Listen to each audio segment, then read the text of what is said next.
in conversation with Mark Barnes, the Group CEO of the South African Post Office. Mr. Barnes, good evening to you. Now, there's a sense that you are punching above your weight in dispersing grants with the worst vote of confidence from SASSA. How does this make you feel? Look, I think it's important to understand the context of what we're trying to do. We're a state-owned company. We believe that the payment of social grants is a state function. Okay.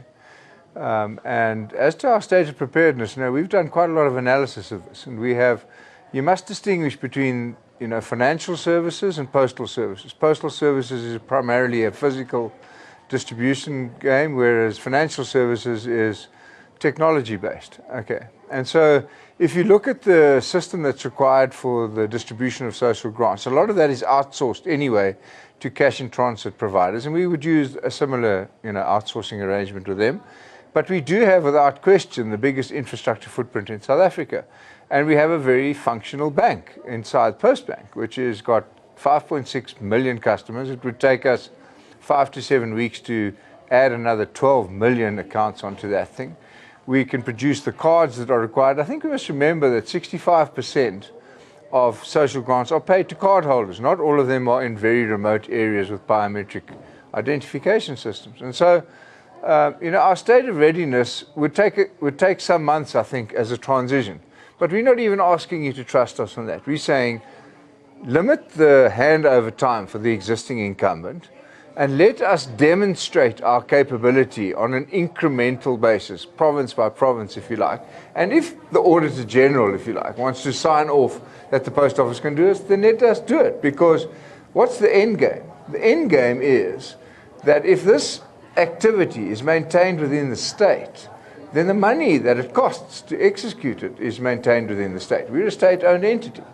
And so we would argue that any money that can be paid to inside the system is a saving for the fiscus and our people. Yeah, but from where we are, your proposal to take over from CPS in a month's time is very audacious. What is the real action plan here? First of all, I think that, on the 1st of March, we sent a letter to SASSA to say that if there was a sort of an emergency, then by virtue of electronic voucher system, the Post Office could help. Okay, and we could send electronic messages to the beneficiaries, and they could come and collect their monies at the existing, outlets and use, good old-fashioned ID documents to identify themselves and so on. That was a backstop that would have applied a month ago. It's too late for that now. Okay, it's still a backstop that doesn't take a long time to implement because it's an up-and-running system that we operate in the Eastern Cape already. But that's not what we're asking for. I think what we're asking for is a short transition period, like a normal handover period, where this thing can be properly dealt with under the guidance of SASSA, with Post Office as another government entity providing the service to them. Okay. And so, I think that the effluxion of time has changed that scenario now. And I think that, for the 1st of April, I think the incumbent has to do it. I don't think anyone can do it. At some point in time, if you asked anyone on midnight of the 1st of April, no one would be able to do it, okay? But I think that it would be reasonable to say that within a 9 to 12 month period, there could be an orderly, audited, comprehensive handover to a completely technologically proficient system contained within government, costed within government, and with the additional benefits of being able to protect our people's data and to be able to be compliant with any other regulatory imposition on us as a government body.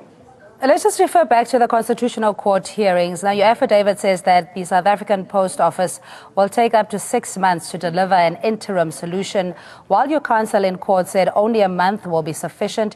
And it's this kind of inconsistency that hurts the credibility of your organization. There's no inconsistency, okay? I know you're now trying to create one. I've been clear.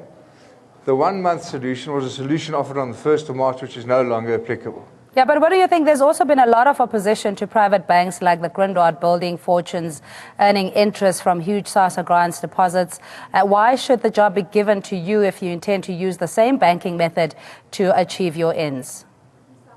We don't intend using the same banking system. We're using our bank, which is Postbank, okay? And in any case, you don't need a banking license in order to perform the function of grant distribution. You need to be a member of the national payment system, which we are. And bear in mind that any and all profits and revenues which are made inside Postbank or inside SAPO are made inside government. So, even if there is a big profit, it's a profit for the people. It's a profit that gets retained in the fiscus. So the pricing discussion falls away almost entirely. Now, you say you can do what CPS has done at a lower cost of 20 Rand per beneficiary, but what about the other costs that are being questioned, like ATM charges and other service charges that beneficiaries would have to incur, especially when they utilize ATMs? Well, there are lots of costs involved, and if users of the money use ATMs, that won't be any different. I mean, that's not a discussion around the distribution of SASSA grants. If once you've got the cash on your card, you want to use an ATM, there's an ATM charge for that bank. That's just a normal commercial transaction. It's not something which pertains specifically to the payment of SASSA grants.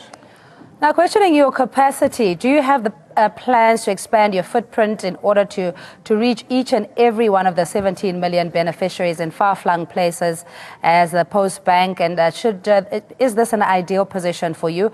And do you aspire to reach that stage? And if yes, what are the timelines?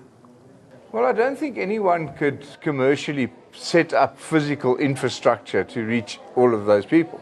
What happens now is that you've got a cash in transit outsourced facility which takes the cash there and dispenses it via a cash machine with some identification which is currently biometric.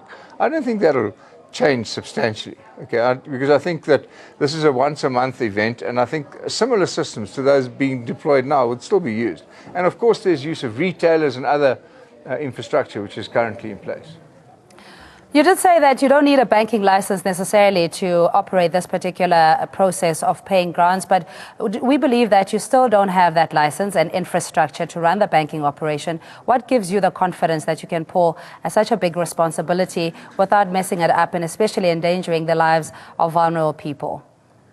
Well, first of all, I've said let us be tested, if you like, incrementally. Second of all, let's put Postbank into perspective, okay? Postbank has got 5.6 million clients already.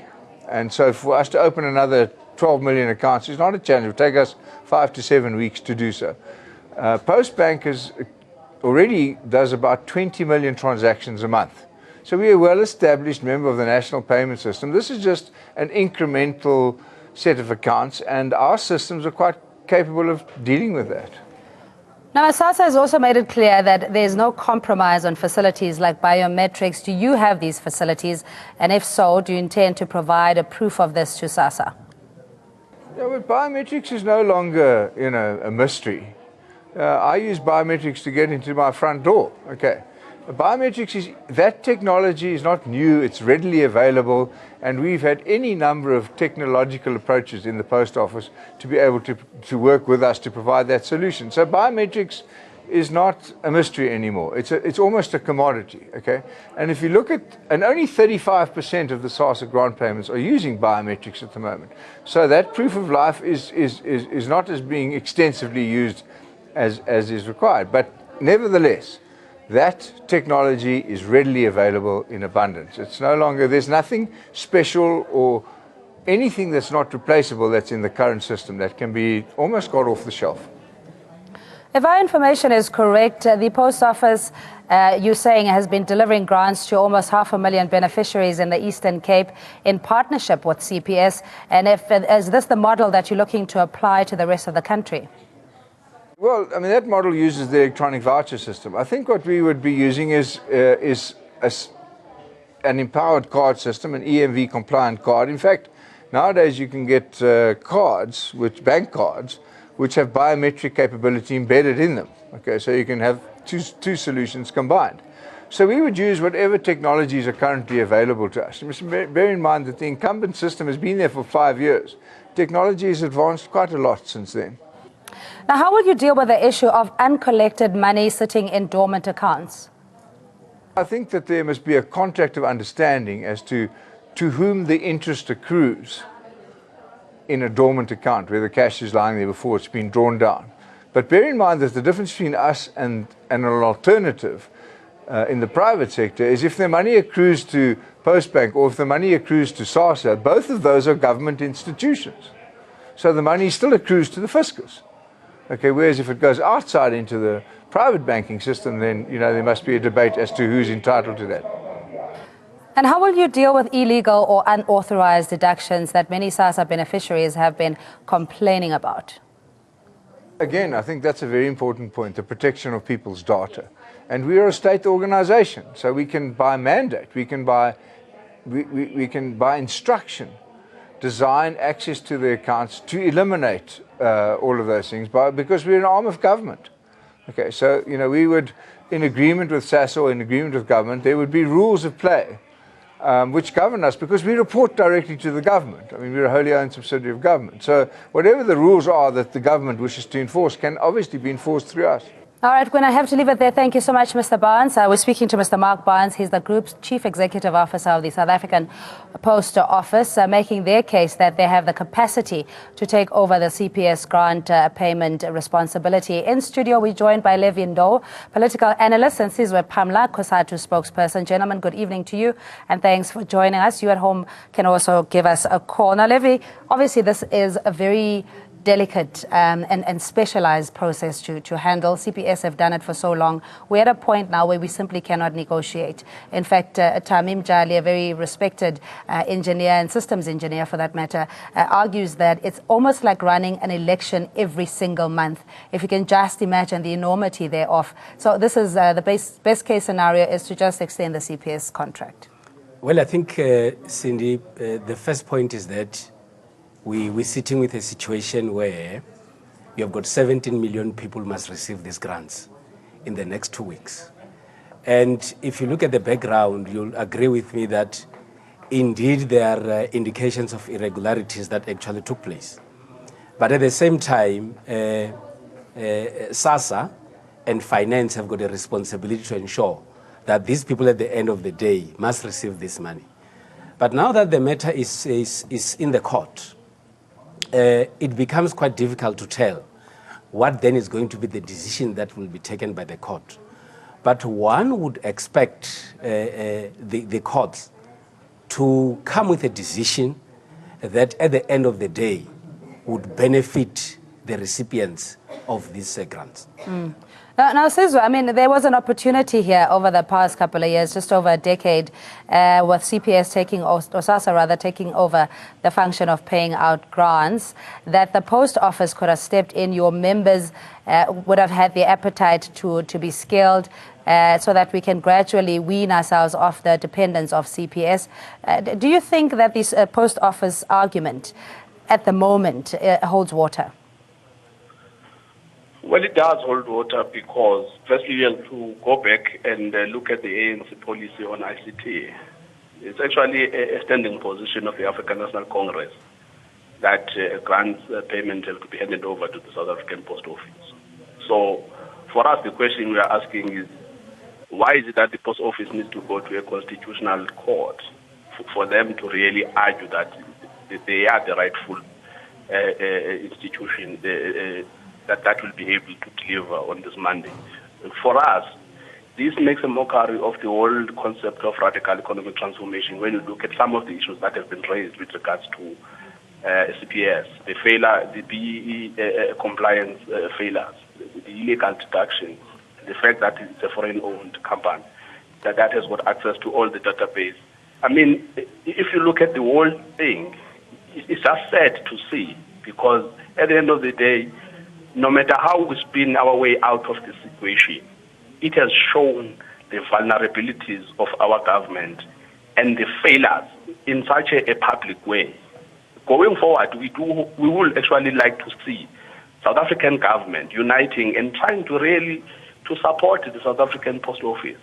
Because at the end of the day, that is what we as COSATU and the workers have always argued for, to say the agencies of the state, outsourcing, will bring us down this path. Now that we are here, we are hoping that people are taking notes and they are learning lessons, and going forward, people will take a step back and realize that in Gauteng, when we were experiencing a tragedy of more than 100 psychiatric deaths, it was about the state that had outsourced its mandate to private hands.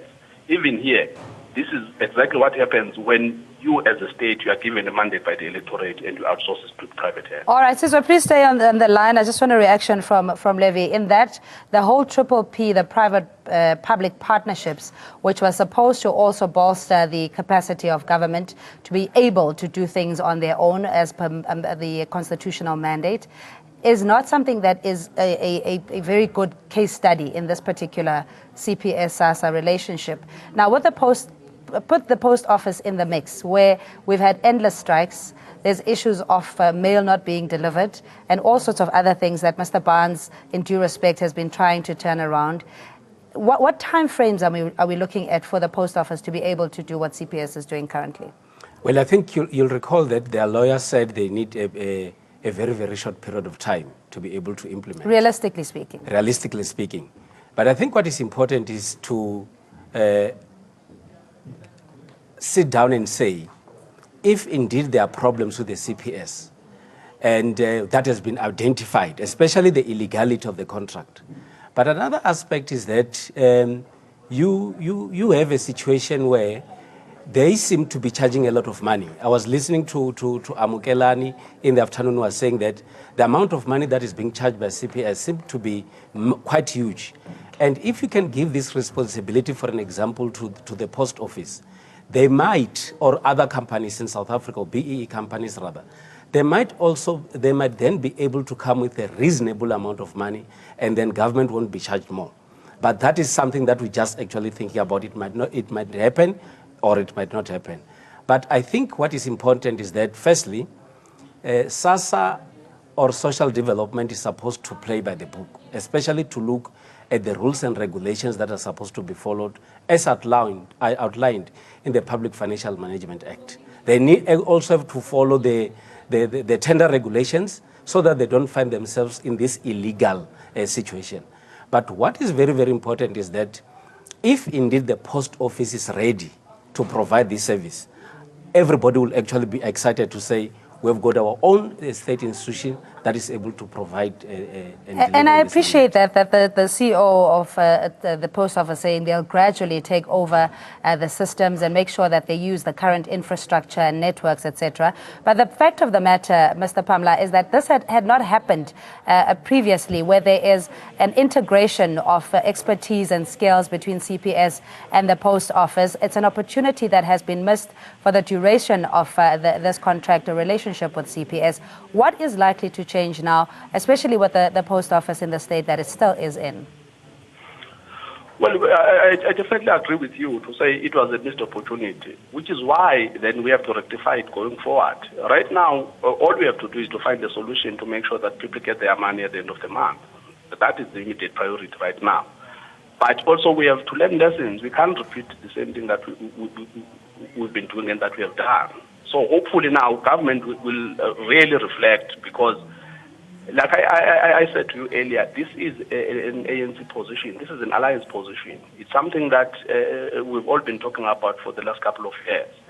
Now that we have seen the weaknesses of the post office, we all understand that as much as the post office wants to take over the day after tomorrow, it will not necessarily be helpful when you look at some of the challenges that they are still facing. But for government and for SASSA, this is an opportunity for them to actually start to map up a vision going forward to say we cannot allow this to happen. The emasculation of the state is really not the solution. We need to empower the state. We need to make sure that all the state institutions are given or at least we build the capacity of those institutions to be able to deliver on the developmental mandate of government. Yeah, Mr. Pamla, just stay on the line. Exactly, the capacity is going to require another capital investment in training staff, putting the systems in place, changing attitudes, even possibly adding more responsibilities to staff members at the post office. And as I mentioned, they've been very notorious in going on strike and not very efficient, if you just hear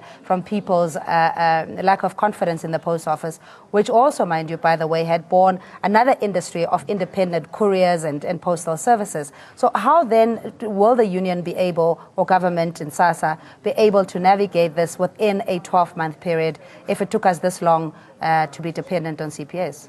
One of the challenges that we face as South Africans is that we have a tendency of not trusting our own systems.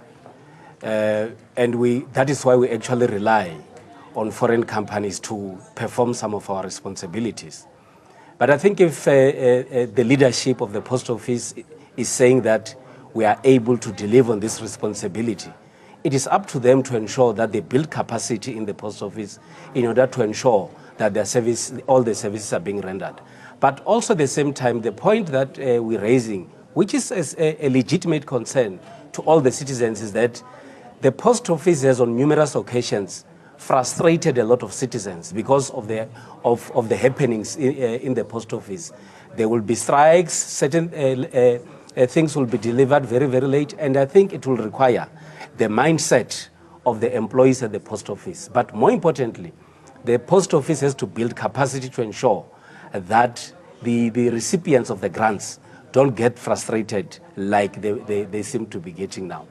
Especially with the past history, as you're saying, with the postal services. So, Mr. Pamla, worst case scenario in your view, should the Constitutional Court decide not to extend this contract, which is, according to expert analysis, is very unlikely. Worst case scenario in your view? Well, it will be a tragedy if we really fail to pay the social grants to the deserving beneficiaries. That would be a tragedy, because at the end of the day, if you look at the state of those beneficiaries, those people have got no other alternative. And the researchers show that actually these people spend the money on food and basic necessities. We have child-headed families, we have disabled people, we have the elderly. And we look at the food prices currently. These grants are not even keeping up with the prices. And if they were to fail to actually get this, we will have a crisis. We already have a crisis on our hands. For us, as a pro-poor organization, we are really crossing fingers and are very much hopeful that all stakeholders will reflect and realize that we're talking about people's lives here. But also, just on the point of the Post Office, look, the challenges that have existed, it was because of neglect. The fact that the Post Office needs to go to a constitutional court to argue that it needs to be considered, yet it is a state institution.